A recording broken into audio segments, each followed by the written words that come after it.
અમરેલી શહેરમાં અસામાજિક તત્વોનો ત્રાસ દિન પ્રતિદિન વધી રહ્યો હોય તેમ લાગી રહ્યું છે.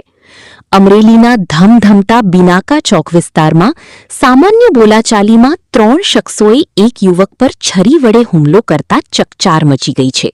આ સમગ્ર ઘટનાના સીસીટીવી ફૂટેજ પણ સામે આવ્યા છે, જેના આધારે પોલીસે તપાસ તેજ કરી છે.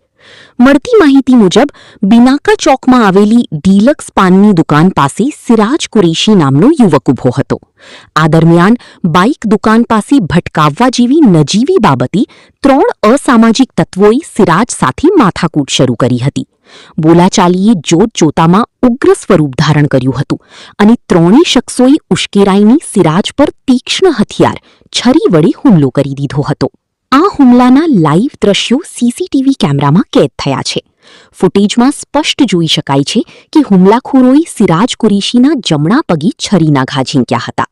હુમલા બાદ ઈજાગ્રસ્ત યુવકને તાત્કાલિક સારવાર અર્થે અમરેલી સિવિલ હોસ્પિટલ ખાતે ખસેડવામાં આવ્યો છે. ઘટનાની જાણ થતાં જ અમરેલી સિટી પોલીસ કાફલો હરકતમાં આવ્યો હતો.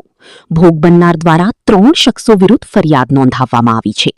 પોલીસે તાત્કાલિક કાર્યવાહી હાથ ધરીને ગુનામાં સંડોવાયેલા 3 આરોપીઓને રાઉન્ડ અપ કરી લીધા છે અને કાયદેસરની કાર્યવાહી શરૂ કરી છે. રિપોર્ટર મૌલિક દોશી, અમરેલી.